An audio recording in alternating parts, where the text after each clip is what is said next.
Beheshti. Welcome everybody in this session. We have to discuss about a very important topic like solar energy market, and we will tackle this from different points of view like solar trend market, industry analysis, and forecasts. I have the honor to chair this session, and I thank the organizers for inviting me. My name is Silvana Mima. I am senior researcher at Centre National de la Recherche Scientifique in France, and I am in the GAEL laboratory. I have a long experience in the modeling of energy systems, and I follow all the progress in the solar energy market. In this session, we have 3 presentations, which concern willing to pay for uninterrupted electricity supply from interconnected solar mini grids in a developing economy. We have another presentation about forming solar business prosumers class, and the third one that we hope you will be in, EU energy resilience, a financial analysis of extra-territorial solar PV. The first presenter is a work done by 3 authors, Alexander Akolo, Dilinna Nwobi, and Ajay Muke Akibusoy, sorry for the pronunciations, from the University of Ibadan, Nigeria. And this work will be presented by Dilinna Nwobi, who works in the Center for Petroleum Economics and Law University of Ibadan. So she will tell us how to promote sustainable and viable solutions to energy inadequacies through scalable ideas and new existing systems using readily available resources. Please, Dilinna, the floor is yours. You have 20 minutes because we are very few presenters, and I hope we can have questions and interesting discussions. Please.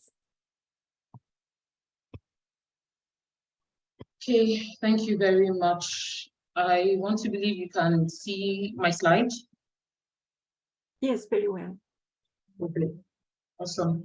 So I stand on existing protocol. Good morning from Ibadan, Nigeria. I am presenting a paper on behalf of Alexander Akolo, myself, Dilinna, and Adejumoke Akinbusoye. The title of our paper is Willingness to Pay for Uninterrupted Electricity Supply from Interconnected Solar Mini Grids in Southwestern Nigeria. This is an outline of our presentation. We'll give a bit of an introduction. We'll review a few literature in this area, and then we'll look at the method of executing the paper, and we'll look at the research results, and we'll make some recommendations and wrap up. That said, we all know that there is a target to meet the Sustainable Development Goal of energy access for all. And in order to make access available, energy access available, another thing to consider is making sure it is reliable, it is also affordable. Yes, these are some of the rudiments of energy access. It's a particular challenge in the developing countries, particularly in Africa, in the Southern Hemisphere, where we have a challenge of providing electricity, not just on countrywide, but particularly in remote locations, isolated locations that are either off-grid or very distant from the urban communities. Most of the time, the challenge is usually the cost of providing this electricity. For the energy retailers, it's not always cost effective for them to provide electricity to remote locations because of the cost of infrastructure. Then we've also seen that to reduce this cost, spotlight has been put on using renewable energy sources, energy fuel that are available locally, sourced locally, to reduce the overall cost of providing electricity or electric energy to these communities. That said, the objective of our research, it was to estimate the willingness to pay for monthly electricity to homes and small businesses and communities, particularly their willingness to pay for electricity that will be uninterrupted and will be reliable for them in their community. And we also looked at the factors that would affect their willingness to pay, because if we understand how much they're willing to pay per month, we need to know what conditions they would attach to that willingness to pay. That said, we considered, first of all, we looked at some literature on willingness to pay. What are the factors that affect willingness to pay for renewable energy sources or alternatives to grid supply?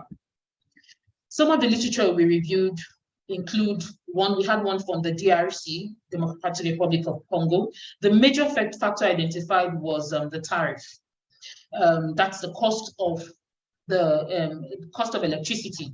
In Mexico, we saw the issue of reliability.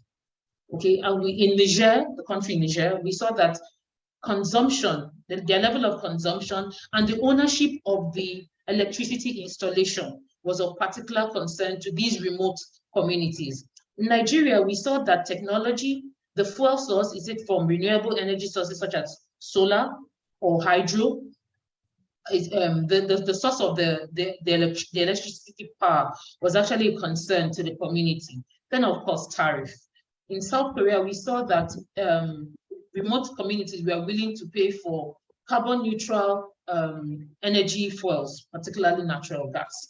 And in Denmark, we saw that they were particular about their income, their age, and then the location of the energy source. That said, we now looked at what the mean monthly willingness to pay, what different research have been able to collect, what other papers have done on willingness to pay, how much are remote communities, distant locations that are far off from the regular urban cities, how much they are willing to pay per month for access to electricity from the grid. We saw in Bangladesh, they were willing to pay between $3 and $9. We saw in Turkey, we are willing to pay between 4.3 Turkish lira for 20%, because they look at it as a bundle. For energy security, most communities try to provide electricity from different sources so that electricity is not just affordable, but also reliable and sustainable. So for 20% of renewable energy in their the electricity bundle, they would be willing to pay 4.3 Turkish lira. And then for 32%, we have 1.638 Turkish lira. A study was done in India, and they found that the community was willing to pay 100 Indian rupees. In South Africa, a remote community was willing to pay between 50 South African rand to 250 South African rand, based on the survey that was conducted by Cornell et al. In Germany, they were willing to pay about 21 euros per kilowatt hour monthly. In Lithuania, we saw that they were able to pay a maximum of less than €1 per kilowatt hour monthly. In Indonesia, we saw a study that said between $1.7 and $4.4 is a monthly range this remote community was willing to pay. So we see that all these research looked at remote locations and how much they are willing to pay for electricity sourced from renewable options, whether solar, hydro. This is the amount they are willing to pay. Research, now we're looking at the method. The data we collected was from 6 communities in southwestern Nigeria. We did a primary survey. It's primary data. We collected the data using focus group discussions after a purposeful sampling was done. Let me give you a bit of an idea of the location of this community. It's located in, like I said, it's located in southwestern Nigeria. We took samples from several states in southwestern Nigeria, and we particularly took note of communities that were that were remote, a combination of rural and peri-urban communities that have little manufacturing or mechanized businesses. Yes, they have small and medium scale businesses in these locations.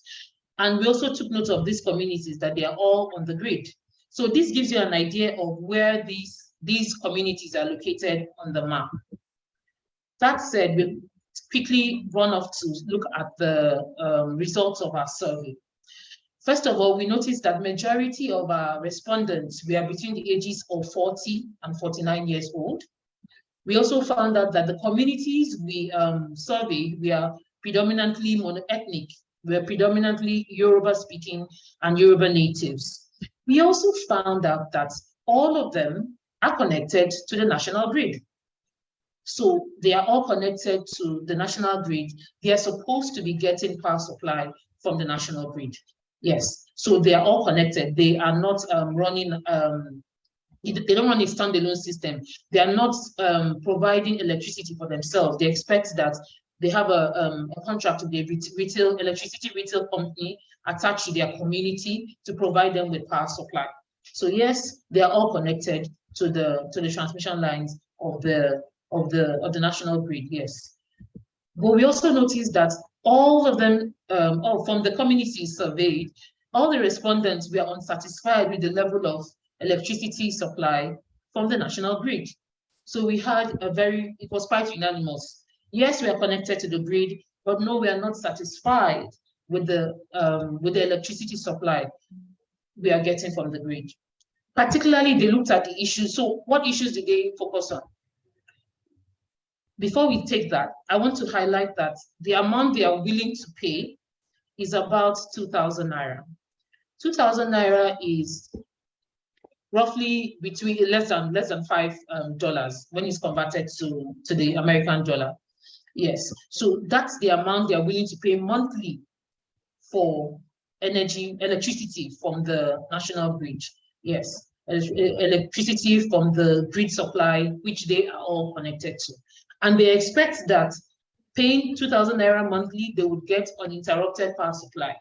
Yes, they would get reliable, affordable, in quotes, and then accessible electricity from the grid. What were the factors influencing the amount they are willing to pay for electricity from the national grid? We noticed that there was noise pollution. There was the price of alternative fuel. Yes, because most of them have, since power supply is not reliable, they individually have PMS power generators that would generate electricity for them to run their businesses, power their homes, provide them with lights and heating in their homes, in their businesses. Yes, help them in doing their petty manufacturing businesses, yes, or commercial services in the communities surveyed. We also saw that majority of them were particular about being able to use electricity to power their businesses. So they were particular about having electricity supply as an input for production. That's very key in the survey, in the responses from the survey. We also saw they were particular about being able to use it for domestic use, particularly early in the morning and in the evening, because between dawn and twilight, they are most likely at work. But between twilight and dawn at night, they would need power supply to power their homes, be able to cook and clean, and then watch on TV. So they were particular about having power supply for domestic use. We also saw that rural-urban migration was also a factor affecting their willingness to pay. A lot of people in the communities are moving out to urban areas to look for work, to study, to look for better welfare. So that's another reason why these communities, even if they come together, they are unwilling to pay so much for uninterrupted electricity. We also saw the fact that a lot of them did not have prepaid meters. Yes, a lot of them were being given estimated bills by the retail electricity company. So that means that they had a staff of the retail company do an approximate of what their consumption would be and present them with a bill. if they had a meter, a prepaid meter, that would give them the assurance that they were actually paying for what they consumed. That is, they were paying for actual consumption and not for an estimated or an approximate consumption. We also saw the issue of security. Yes, because security is heightened in these communities, knowing that some of them have people who vandalize or steal meters or vandalize transformers, electricity infrastructure in those communities. So these also affect their willingness to pay, because if they pay and this infrastructure is vandalized or destroyed, the turnaround time for maintenance or repairs is quite high. Yes, the time it takes before the retail company staff would come and inspect and estimate what the damage is and then fix it and then power is restored, it takes a minute. Like the Americans will say. So yes, that was a serious factor.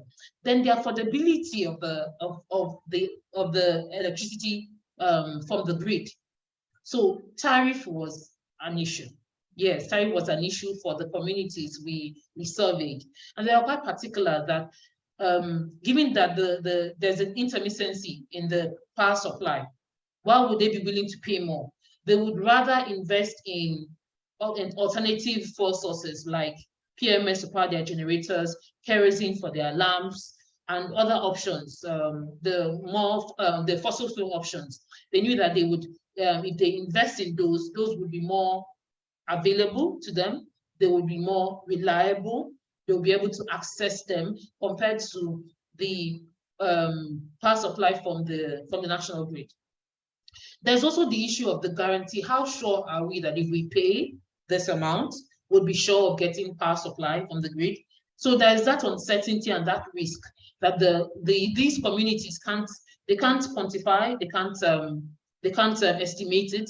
So that's another concern they have, that are you sure if we pay, we'll get power? Uninterrupted power, they're quite particular about uninterrupted power. So these were some of the major factors influencing their willingness to pay. We see that some of these are not totally new, and we ranked them in order of priority.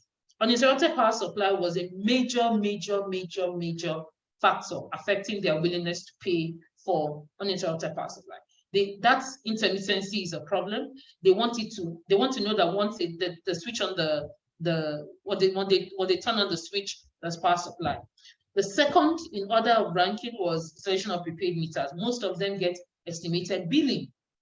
So, and these estimated billings could sometimes be subjective, not necessarily objective.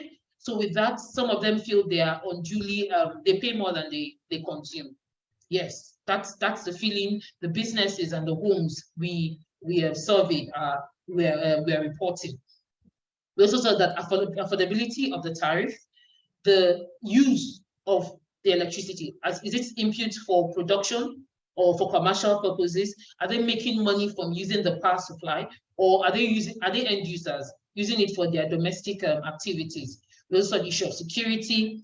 Last but not the least was fuel price. That is the we refer to only 5 minutes, 2 or 3 minutes. Oh, 5 minutes. Okay, I'll be wrapping up. So in conclusion, the mean amount, the modal amount they're willing to pay is about 2,000 naira, which, like I said, is less than $5. The range is between 1,500 naira and 10,000 naira. But the mean, what most of them were willing to pay was 2,000 naira per month for uninterrupted power supply. We also saw that the predictors are the guarantee that they would have uninterrupted power supply, that the rates will be affordable. The other influencers include what they're using the energy fuel for. What they also looked at other issues that they raised were the migration of people in these communities to more urban centers. The concern also was for noise pollution from generators. Yes, that was one reason that encouraged them to opt for power from the grid than from their PMS powered generators. Recommendations to stakeholders in this. So what's in it for our audience, and who should be interested in this paper or in this research? This paper is actually providing a benchmark, a starting point for further research into willingness to pay. We also know that isolated mini-grid developers need this information to provide themselves with actual data used in price modeling and to decide how much they would charge, how they would structure the pricing or the tariff of the electricity they wish to supply to these communities. And to also see that there could be a flexible way of collecting revenue, spreading the cost of revenue, spreading the cost so that they can generate collect their revenue in good time. So that would allow for enough time to recover the sunk cost in setting up the infrastructure and then charging them for the subscription for the installation and for the service provided to them. It's also important for other policymakers, governments, both at the local and at the country level, to understand what are the needs of urban, rural, and peri-urban, that's transitioning communities, what they need in terms of energy supply. Understanding the peculiarities of these communities, understanding what their energy profile is, what they use electricity for, what source they prefer, and how much they are willing to pay, goes a long way in being able to provide case-specific solutions, community-based solutions to providing energy access and meeting the sustainable energy development goals. Thank you very much for your time. I'll stop sharing. Thank you very much for this nice and very interesting presentation. Thank you. Do we have questions from the attendees? Please raise the hand. Well, I had a lot of questions, in fact, but we do not have time. It would be good if we were in place and discuss directly with you. I do not measure the etendue of the problem. Can we have a short vision of the situation? Which part of the country it represents all these problems? Okay.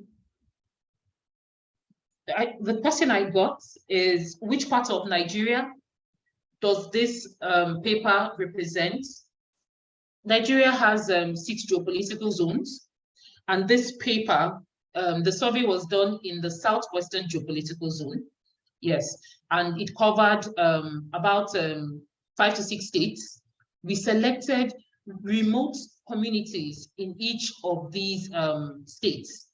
Communities that we are supposed to be on the grid, but haven't been getting uninterrupted power supply.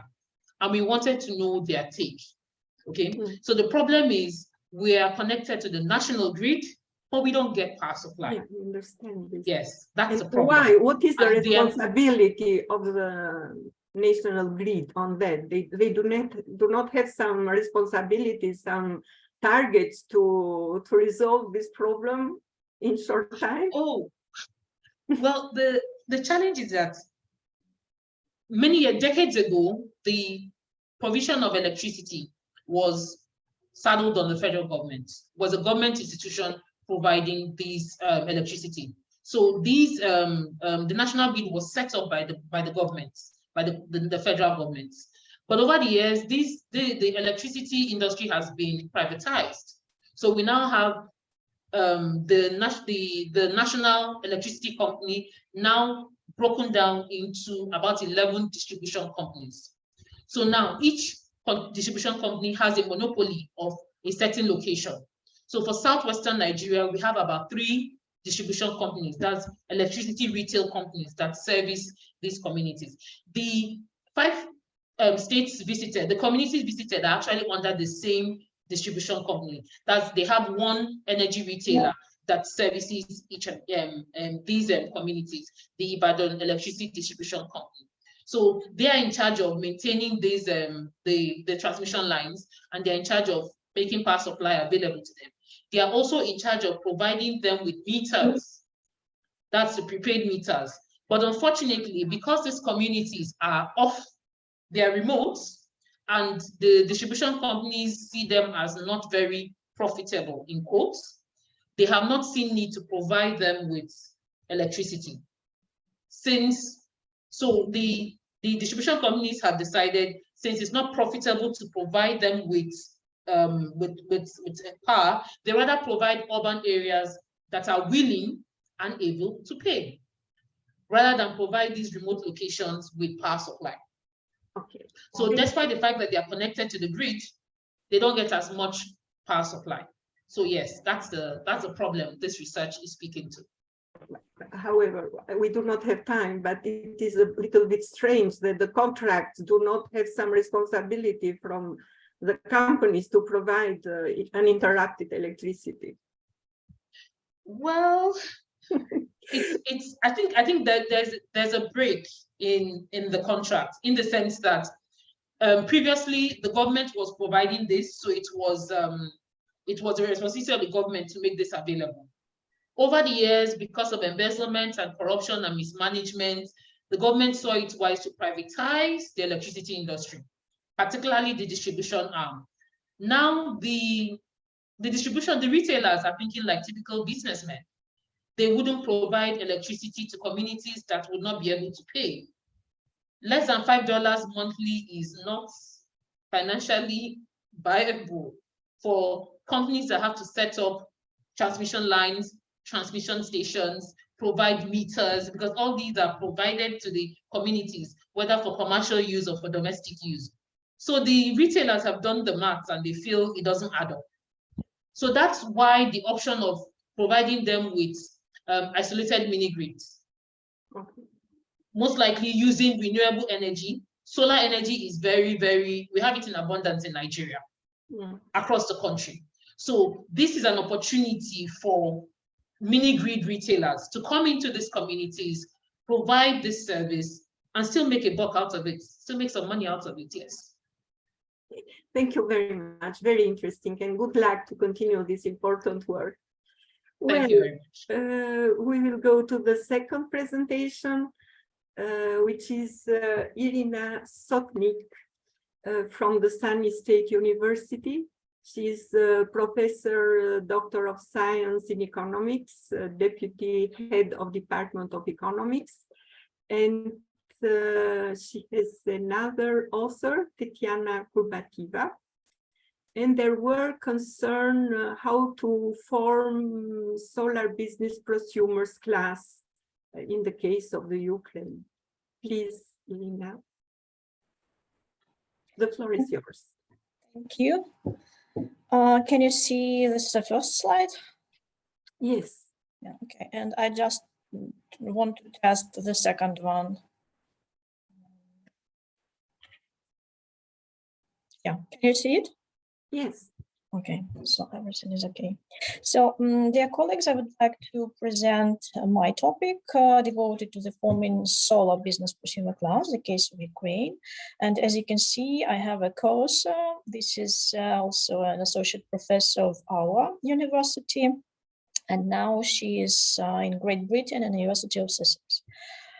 So let me tell a few words about prosumerism. What is it? So this is the case when we have green energy producers who consume its own energy, so self-consuming. And actually, prosumerism is a new prominent way to struggle with energy poverty and ensure energy security for every country. And it helps to implement the green energy transition and national decarbonization strategies due to the self-consumption of green energy generated by small power producers. And the development of prosumerism contributes to the energy supply decentralization, the power market liberalization, and the spread of innovative green energy technologies and smart grids. So prosumerism, it's quite prospective conception to implement in many countries all over the world.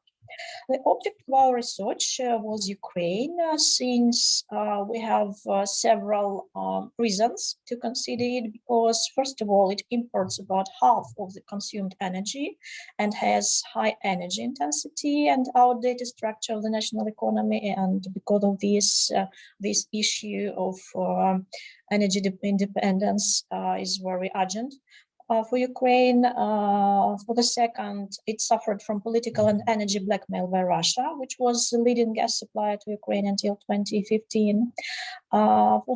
This thirdly, it has ambitious goals for the economy's decarbonization through the green energy development up to 2060. Also, it needs to increase green energy capacities to guarantee reliable and uninterrupted energy supply in any region of the country due to the Russian aggression. And the last, it has been developing green energy since 2009, using the feed-in tariff as the main incentive. And now this tariff is an object of public discussions. Therefore, it's crucial to determine the most profitable options for using green energy generated by renewable energy industrial facilities and develop a state strategy to form a prosumer class involving new levers of sector's regulation. That is why the purpose of our research is to assess the prospects of creating a class of business prosumers in Ukraine in the solar photovoltaic energy segment. In order to achieve this purpose, we formulated two research questions. The first one is, how did industrial solar PV energy develop in Ukraine and what are the results of its implementation? And the second one, are the conditions currently created in Ukraine sufficient for forming a class of prosumers in the solar PV energy business sector? And the main contribution of the study covers a gap in substantiating business prosumers expanding in interseason economy in Ukraine's example. So a few words about methods and data. We focus on business PV solar prosumers, namely industrial PV solar power plants in this research. We also used system, structural, statistical and comparative analysis to study solar energy development and its state support mechanism in Ukraine in 2009-2022. And also we use investment analysis to substantiate the economic feasibility of prosumer transition for industrial solar power plants owners, depending on the options of generating green electricity.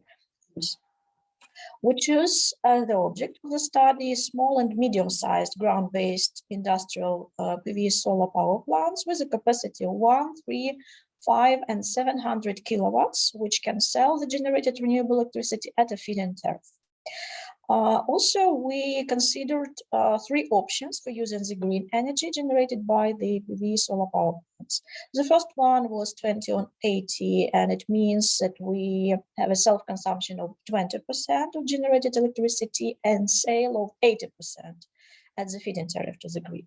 The second option was 50 on 50, when we have self-consumption of 50% of the generated electricity and sale of 50% of this electricity at the feed-in tariff to the grid.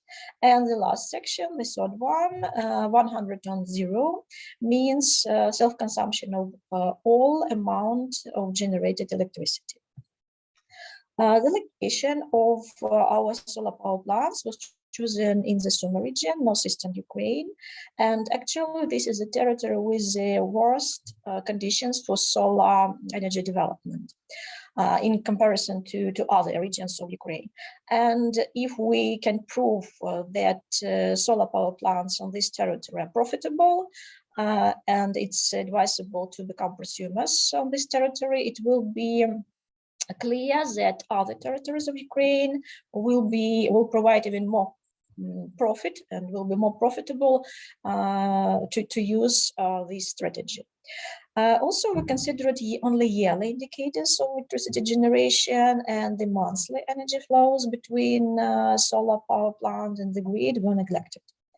We also assume that industrial PV solar power plants will be built in 2020 and put into operation from the 1st of January next year. Also, we assume that our solar power plants will work under the basic taxation conditions and the feed-in tariff in peacetime, not in wartime, as we have now. And the next assumption is that PV solar power plants performance indicators, as we consider it as net present value, profitability index, and discounted payback period, are calculated in euros to avoid the negative influence of inflation.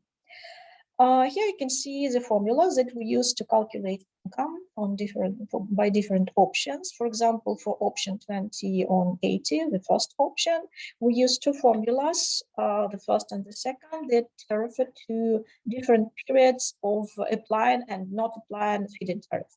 For example, for years 2023 to 2022, when we have a feed-in tariff in Ukraine in force, we use the first formula. And you can see that we divide our incomes into parts. The first one, with feed-in tariff 80% that we sell into the grid, means that we calculate our produced electricity and sold to the grid by the feed-in tariff minus taxes, plus the saved electricity 20% and self-consumed with the price of its purchasing. And the second formula is for years 2030, 2052, when the feed-in tariff doesn't apply. We have the same actually formula except for the first price. So instead of feed-in tariff, we use the generator sale price for electricity. For the second option, we have actually the same formulas, but we use another amounts of electricity distribution. So 50%, 50% instead of 80 and 20. And for the third option, 100 on 0, we have a very simple formula. So we multiplied our generated and consumed, self-consumed electricity by the purchasing price. So it means that we save all this money for ourselves. This slide presents the initial data on projects for constructing industrial PV solar power plants, and you can see that we take into account the annual green electricity generation, investment costs, annual operation cost, and commissioning cost. And you can see the data presented for every type of solar power plants with every capacity. Actually, the cost of connecting PV solar power plants to the grid were included into the investment costs. Also, we assume the annual operating cost at 1.5% of investment cost and the decommissioning cost at 5% of investment cost. The life cycle of the projects was assumed as 30 years, and this is the average lifetime of solar panels. The feed-in tariff was assumed at 13.5 euro cents per kilowatt an hour as of the 1st of June 2022. And the generator sale price for electricity was assumed at 7.6 euro cents per kilowatt an hour as the average price in the day-ahead and the intraday markets. Electricity tariff K for our formulas was assumed at 11.5 euro cents per kilowatt an hour, and it was calculated as a weighted average value of the total market electricity prices for end consumers of the first and the second voltage classes on the day-ahead and intraday markets. The income tax from green electricity sales at the feed-in tariff is subject to an 18% corporate income tax according to the Ukrainian legislation. And also we have the annual electricity generation decline assumed as 0.8% due to a decrease in the productivity of solar panels annually. And the last thing, discount rate R was assumed at the level 11%, following the assumption that we form our project investment costs in a proportion 50-on-50 of own and borrowed resources in peacetime. So let's move to the answers to the research questions. The first research question about developing PV solar energy in Ukraine and results of its implementation. We studied the national targets to develop green energy in Ukraine and find out that the energy strategy of Ukraine installed the target of achieving the green power share in the country's final energy consumption by 12% and 25% in 2025 and 2035, respectively. But this strategy does not contain targets specified for solar energy development. As for motivational levers used to develop green energy in Ukraine, we have feed-in tariff.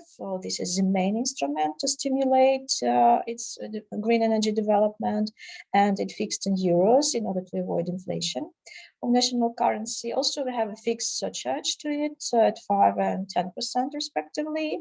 We have an exemption from payments of value-added tax and import custom duties for materials, equipment, and components used to generate electricity from solar radiation, in case if they not have analogs in Ukraine. And we had the newest instrument, Green Oceans, but they are not enforced due to first COVID restrictions and then due to the war. But there are plans to apply them. The next slide, this slide illustrates the gross of installed capacity of solar power plants in Ukraine during the last 9 years. And you can see that during the last 5 years, we have a gross in 8.6 times in this installed capacity. And for the last 3 years, the gross was 1.3 times. Even the better situation you can see with the amount of electricity generated by solar power plants in Ukraine for last 9 years, and especially for the last 5 years, we have an increase of 9 times. For last 3 years, we have increased gross by 2.2 times in the amount of electricity generated. So from this slide, we can say that the development of green energy and producing green electricity is quite significant. And in 2021, we reached 14%, including large hydropower, of renewable energy share in Ukraine's power output. However, this growth referred to some problems that arise in this sphere. First of all, the payments for the feed-in tariff now is a great burden for state budget because, for example, in 2020, we have the share of renewable energy in the market 8%, and the government should pay for this 8% of electricity 26% of the market money to no one. So it's very expensive to have these feed-in tariffs and pay at them for this electricity. Of course, it caused problems with payments during 2020 and 2021 when we had COVID and we have lockdowns and other things. Also, we have disproportion of solar PV development compared to other green power technologies because the feed-in tariffs for solar energy are the highest. And now about 80% in the structure of renewable energy installed capacities belongs to solar energy. Especially it was the figure for the last year. And increasing imbalances we have in the United Energy System of Ukraine because of growing share of green energy due to its discreteness of generation. And all these things cause delays with payments for feed-in tariff and its reduction by 50% for the green energy producers in 2020-21. Also, we have regulatory restrictions on the operation of green energy facilities in 2022 because of the war and due to the discreteness of the energy generation. Also, we have 40% reduction of green energy generation by solar capacities in Ukraine in May 2022 compared to the previous period in the previous year due to the green energy facilities destruction in the war. And nearly 30% of Ukraine's solar power capacity are impacted by the war as of October 2022. Overall, we can say that reducing feed-in tariff rates decrease the role of this instrument in renewable energy development in Ukraine, and rising electricity prices motivate energy producers to become prosumers. So overall, we have necessary conditions to apply the prosumer conception, because we have comparatively high level and dynamics of developing green energy.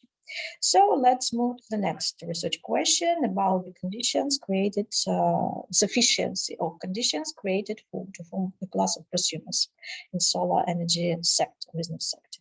So this table presents the results of calculation. 5 minutes, Iryna, please. Okay, 5, yeah? Yeah. Okay. Presents the indicators of economic efficiency of different projects.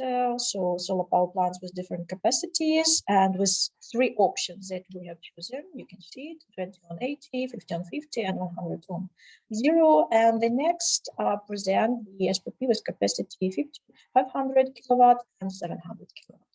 If you have a close look to these figures like net present value, profitability index, and discounted payback period, you can note that the negative figures we can see only for the solar power plant with a capacity 100 kilowatt, and for 2 options, 20 on 80 and 50 on 50. So we have here negative net present value and unsatisfied discounted payback periods.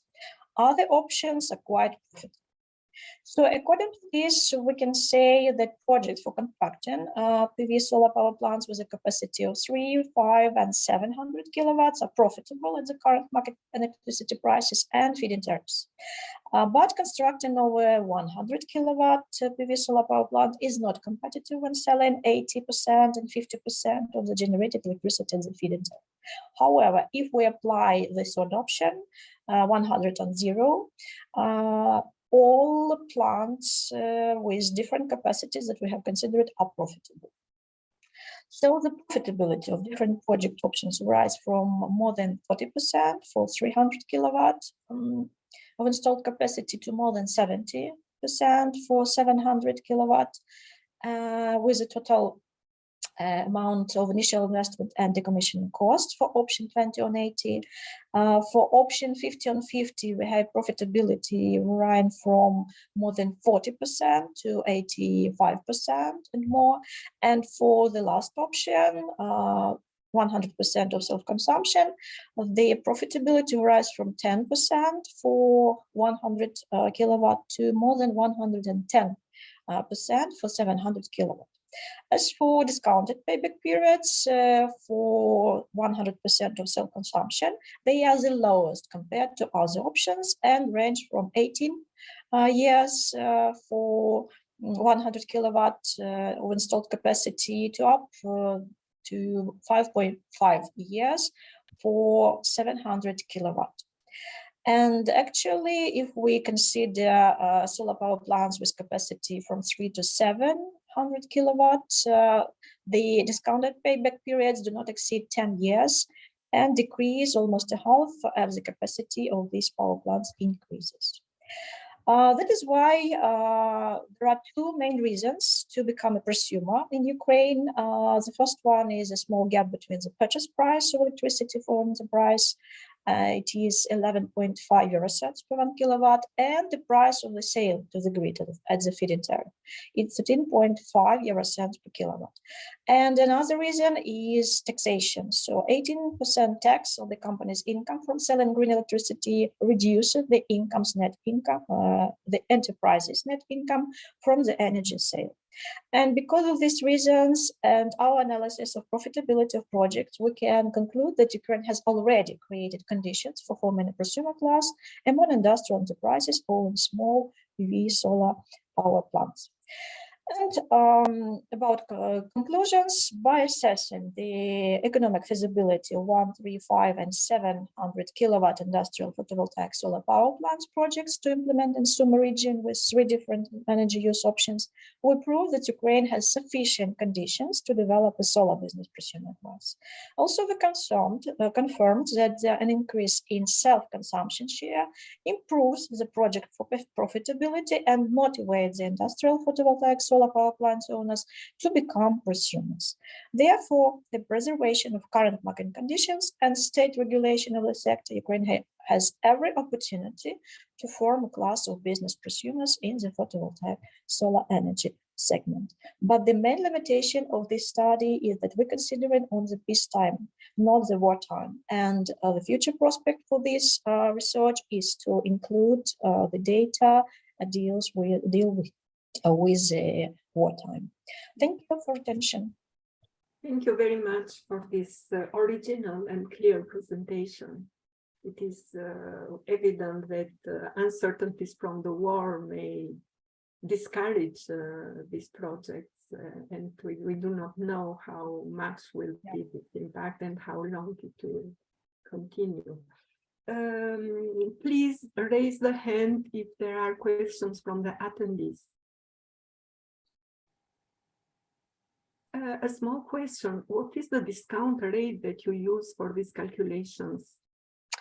So the discount rate, as I already said, this is a rate based on the proportion 50-on-50 with own means and the loans. Yeah, and actually this discount rate refers to the pre-time, and it takes into account the loans from banks, commercial banks of Ukraine. But of course, now we have the situation has changed, and the discount rate, according to the accounting rate of our National Bank of Ukraine, it will be higher, of course.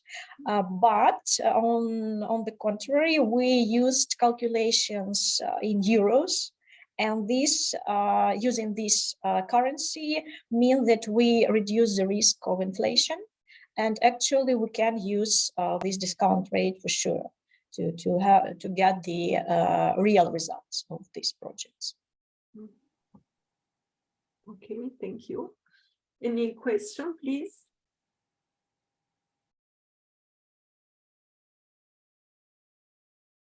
Well, we thank you very much for this presentation and this work. Good continuation. Well, we hope that the third presenter is here. So I see that, yes. Yeah, can you hear me? Am I audible? Yes, please. You will show the work about the EU energy resilience, a financial analysis of extraterritorial solar PV power plants as a solution for that. And the presenter is Amir Alborz Moezi, Shahid Beheshti University in Iran, and the authors are also Alireza Shadmand and Fazel Mariman. Donc, Fazel Mariman is an assistant professor at Shahid Beheshti University, and Amir Alborz Moezi is studying his master degree at Shahid Beheshti. Please, you have the floor. Thank you very much. This is my first presentation, so I am very open to all your suggestions and judgments at the end. I'm a first semester student, so I don't think we had the comprehensive knowledge, but we tried to use this paper to actually take a step into actually making better relations for Europe and Iran. And as a country, we have, as a people, of course, not as a country, but as people, we've endured a lot of hardships, and we do understand that Europe is at a very sensitive time right now, and we understand the challenges that actually being dependent actually can propose. So our paper presents, it actually concerns the topic that how can we help the European Union become independent and obtain a full energy security and make a good transition from fossil fuels to renewable energy.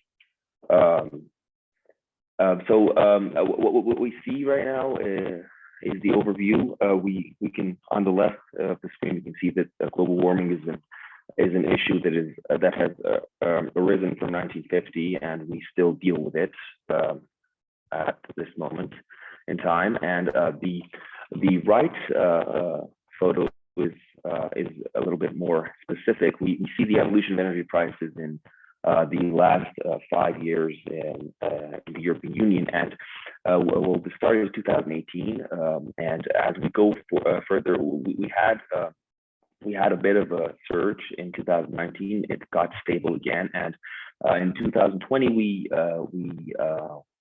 were actually with the coronavirus that hit. So we had the economic crisis, and we had some we had mobility restrictions in the EU that could cause the energy prices to actually slump down. And after the coronavirus had been resolved in the world, the Russian-Ukraine war started, and all the energy prices surged up again, even more than before. Well, the EU is quite actually. The EU is very familiar with the problems with dependence, because in 2014 the Russian-Ukraine war had similar challenges to the EU. So we used, we thought about solar energy as a solution, and the reason was that the sun is an unlimited source of energy, and it's one of the green alternatives to fossil fuels, and it's getting cheaper and cheaper. Look, if we look at the graph here, we see that the solar PV module prices from 1995 to 2020 have decreased very much, and the cumulative amounts that solar PV panels have actually been installed have increased at a very, very big amount. That would be because of technological advancements that have been made in that field.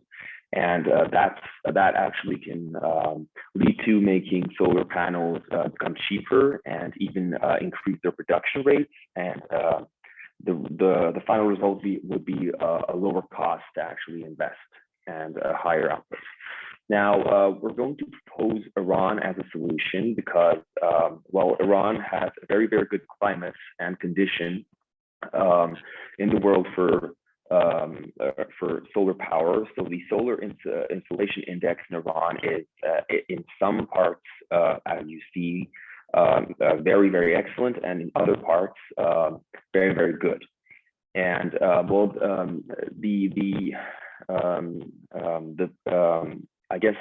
the things that we have to take into account is that we have to take the parts of Iran in our paper that are closer to the EU, so we don't have power loss problems. As we move on, we see that West Azerbaijan province is Iran's gateway to Europe. So this would be the province, and the reason is that from Baku right here, we are very near to Armenia, and from this part of Iran is very, very close and connected to Turkey. So these are the 4 different locations that we have chosen to assess because of their availability of power transmission lines and other factors that we took into account in the paper. And as we move on, this paper has 3 different phases. So we had a comprehensive, complete analysis of the whole solar power plant. So we first of all, we started to choose an optimal region based on some different parameters. After that, we go into the phase of a technical analysis that we did by hand, and we did simulate into this PV Sol software. It's a German software for solar panel simulation, industrial, commercial, and even for the smaller scale systems that are for prosumers. We ran a simulation. We checked the costs and revenues, and at last we took all the data we had, and we did a cash flow analysis, and we calculated the NPV, IRR, and payback period, and the levelized cost of energy to actually get a better understanding of whether or not it's feasible or even profitable for the EU to invest in such a project.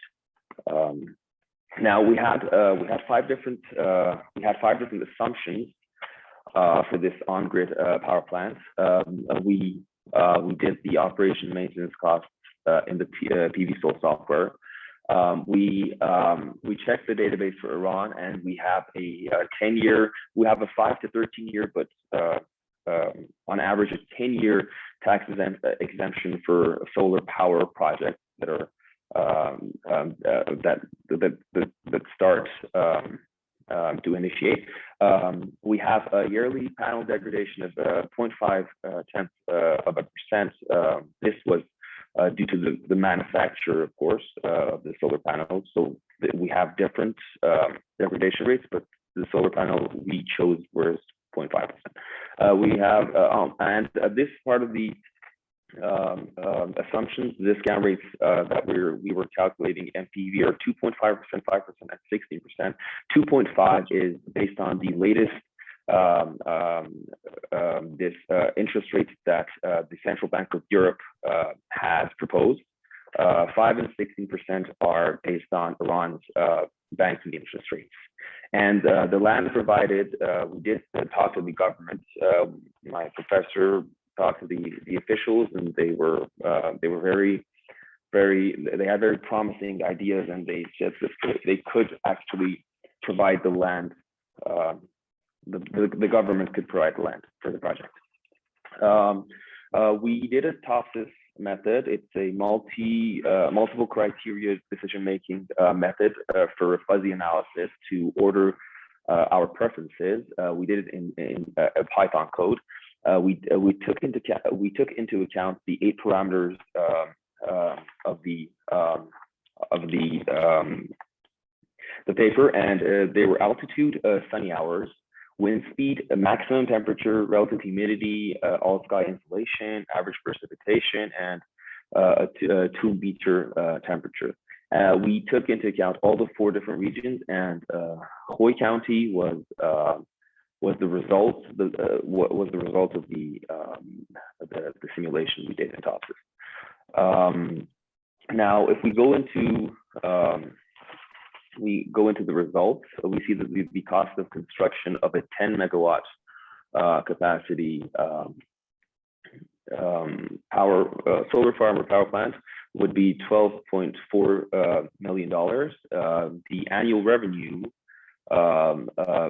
based on the electricity prices, the average and the worst case scenario electricity prices that are presented in the database of EU would be $6.9 million, and in the worst case scenario, we would see a $6 million revenue.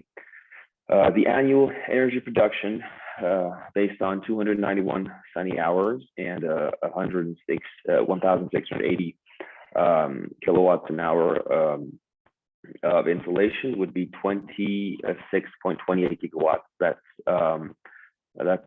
I think it's a really good result. And the yearly operation maintenance cost would be $400,000. And the reason that we're the conclusion that we can get from this data is that first of all, electricity in Iran is very cheap, and the operation costs, the installment costs, and even the maintenance costs are not really high because of the gap between the currency from the Iranian currency and the EU. So we've seen a lot of currency depreciation in the past years, at least in the past decade. And I think we're currently the lowest value of the currency in the world, unfortunately. But that would be actually a very good opportunity for foreign investors because of the fact that their purchasing power would be very high in Iran. Now, to expand the results, we did a cash flow analysis, and we had 2 price scenarios: the average price and the minimum price. With a 2.5% interest rate, that is the Central Bank of Europe's interest rate at the moment, we would see a $94 million NPV, and at the minimum, the minimum scenario would be about $79 million. As we see for the 5%, we would see a $72 million at the average amount of the average cash flow, and in the minimum scenario, we would see about $61 million. And now for the based on the interest rate of Iran's banks, that is about 16.46%, we would see a $29 million revenue at the average price and a $24.5 million at the minimum. The IRR is for the average is 1.05%, 1.05, and sorry, I'm mistaken. And for the minimum scenario is 0.96. Now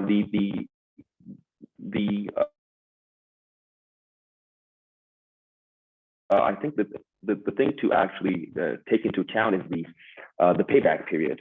And we didn't do a discounted payback period analysis for this project specifically because one of the disadvantages of a discounted payback period would be that it ignores the cash flows that come after the payback period. And because the NPV of this project is so high, the payback period would be less than 3 years. And a normal power plant, a normal solar power plant will be will have a lifetime of at least 25 years. So we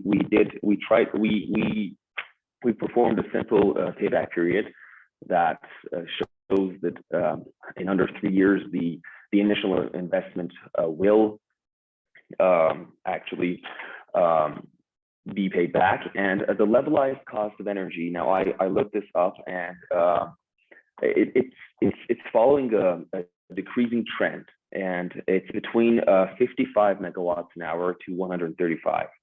And our project is about 70 megawatts an hour. Now the decreasing trend is because of, well, the aforementioned factors of, it's all dependent on the situation. So the solar installation, the technology, and the operation maintenance costs. But what we see in this project is that the levelized cost of energy is not, it's a very fair price. So as we move on, if we want to conclude, I would like to talk about the future of renewable energy prices due to 3 different aspects. I think that the future of renewable energy would actually the final cost of energy would be lower than now, because first of all, technology, the technology for renewable energies is developing and advancing through time, especially, for example, the fact that Japan has invested in hydrogen fuels in the past years. Well, these investments have contributed to developments in the technology, and we see that it has benefited everyone by a lower production costs, or even so either the production costs of loads have decreased, or the production costs, the production amounts eventually increased, and that would result in a lower cost of energy. The private sector participation has increased, especially in fusion energy. We see that the US, UK, and Australia, especially in the US, we have a lot of fusion energy plants that are run by the private sector, and well, this can lead to a competition between companies, and this competition can actually, as a result, lower the price. And well, the national tendency has arisen in the past at least 2 or 3 decades. So we have a lot of advertisements, pro-green consumer behavior has become a part of pop culture. And I think that even though that this could actually result in an increasing demand at first, because if people and consumers they invest in renewable energy, at first the demand goes high, the demand increases, and the prices can increase in the short run. But in the long run, the prices will decrease because it will form a renewable energy market that can actually increase competition and lower the prices. To sum everything up, I think that renewable energies are a very, very good and a very, very feasible and profitable transition to fossil fuels, whether hydro, electric, or hydropowered, solar, wind energy, even fusion energies. They can all contribute to the energy security in Europe and even in the world. Thank you very much. And that's your Thank you proposal. for your nice and interesting presentation. Thank you. Question, please. Raise the hand. Well, I have some questions. How you tackle the question of intermittency and curtailment of this energy? Do you have other possibilities to use this electricity? I didn't understand your question. I'm sorry. My internet just. Well, solar energy, it is intermittent. Yeah. So sometimes you produce more and sometimes you produce less. So you have problems to curtail it. How do you tackle this question of intermittency and curtailment? Well, we talked to the Ministry of Energy in Iran, and the plan is that we install. Of course, this the 10 megawatt power plant is scalable throughout the whole country. So a 10 megawatt power plant wouldn't actually cover the needs of the European Union. So we were looking more forward to 1,000 megawatts maybe capacity. But for the fact of curtailment, we looked at the average sunny hours, and the province that we checked, the average sunny hours were 291 hours, and we based our calculations on that. But in the case that we have a higher energy output, we talked to the Ministry of Energy, and they directed us to a company that is the head of energy in Iran. It's called Tavanir, and they said that they do have enough unused capacity in their power transmission lines that making more energy wouldn't be a problem. And I think the whole concern of this project is that the European Union comes to Iran. It invests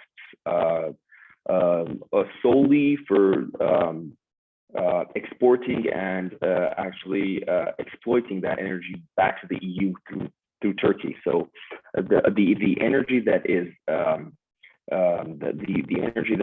for example, produced is not for Iranian use. It's for only for export, for energy export. Why? You do not need it?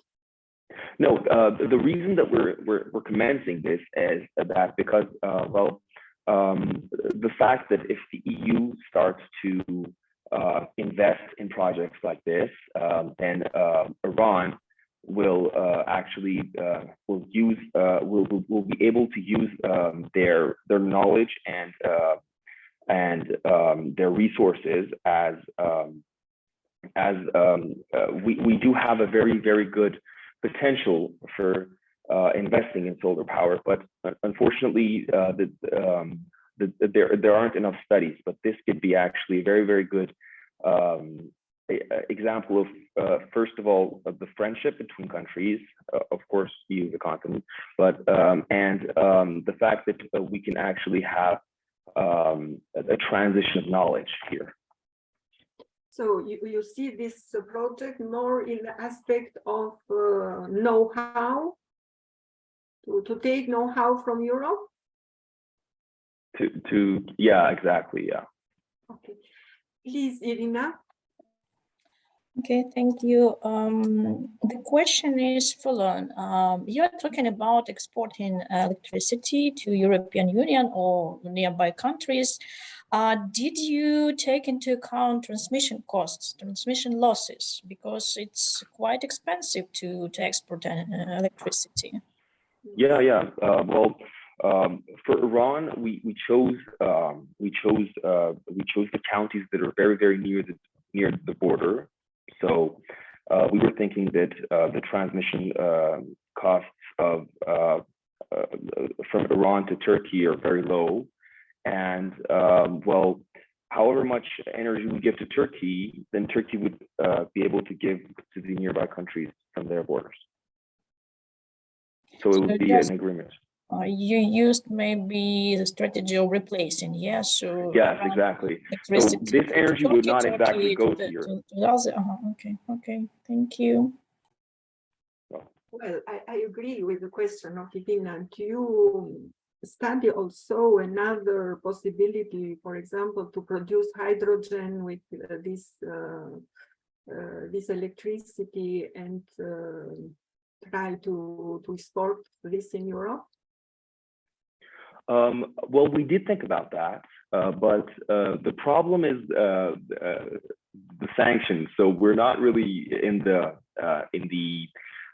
situation to actually export anything from Iran because we've been sanctioned for about 15 years or so at least, and we were thinking that energy would be a little bit less geopolitically a sensitive case, but. Yes, one of my colleagues were actually checking the feasibility. They're conducting a study on the feasibility of actually producing hydrogen or even transmitting energy to hydrogen from Iran and exporting it, or even using it in Iran. But we still have some problems in that sector. Well, if Europe do not want to invest in this project, does Iran intend to develop it in any case to make a transition also for Iran? Well, we do have a small capacity of solar farms in Iran, especially in the red region that was down in the south of Iran, so in Kurdistan. There is a lot of there have been a lot of studies throughout the years, but we haven't really reached a commercial usable, feasible phase to actually transition. And due to the socioeconomic situation in the Middle East and the culture of people in Iran, and well, the hardships that are at least the people, the population are actually enduring right now due to a lot of things that have become mainstream. It really isn't. It's not really tangible for people. So in literature, so in studies, in academia, yeah, that is a very important issue. So a lot of people, a lot of researchers and professors are actually concerned with the energy situation in Iran, because we have a lot of energy loss, and we have excess amount of energy production because we have a lot of gas, we have a lot of fuel, we have everything here. But so this can actually result. But do you have pollution? Do you have concern to reduce the emissions or not? Right now, I'm at the university, and the university is closed due to pollution because we are at the highest peak this year. So we had 2 days off, and well, I had a presentation, but we have a lot of problems here, and I think that well, this is just it's a proposition. It shouldn't actually, become an investment. But I do think that such an investment, such an official investment, will actually urge the politicians to actually take a further step into really investing in solar power or other substitutes that are feasible in Iran. So officially, Iran do not have any target to reduce the emissions. We do have summits, but officially we do. So in Iran, everything is officially okay, but in the real case scenario, no, I don't think so. I think that another option perhaps for Iran is to use natural gas, to use the pyrolysis and produce hydrogen without emissions. I think this must be more interesting for Europe than directly electricity because it's very far. Well, for hydrogen also, but given that hydrogen can play the role of storage, perhaps may be more interesting for the Europe. In the strategy of Germany for hydrogen, they intend to import a lot of hydrogen from Morocco or elsewhere. And I think that it is a way also to use the infrastructure of the natural gas that you have already. You have the second biggest natural gas reserve in the So world. try it is pyrolysis of natural gas to produce hydrogen and black carbon. It is very studied in United States. And before the war, I read also that Russia also intended to use this option to use the infrastructure of gas and provide Europe with clean hydrogen. That's actually a good, alternative. An alternative of using your lot of gas. Yeah, really. I think very maybe for the next year for I us. present that. For us now. Well, thank you very much. Thank you. Does anybody else has questions to put to the three presenters? If not, I think that we are in the end of the time of the session. So I thank very much the three presenters for very interesting presentations and the other authors for their work. I found very interesting this session.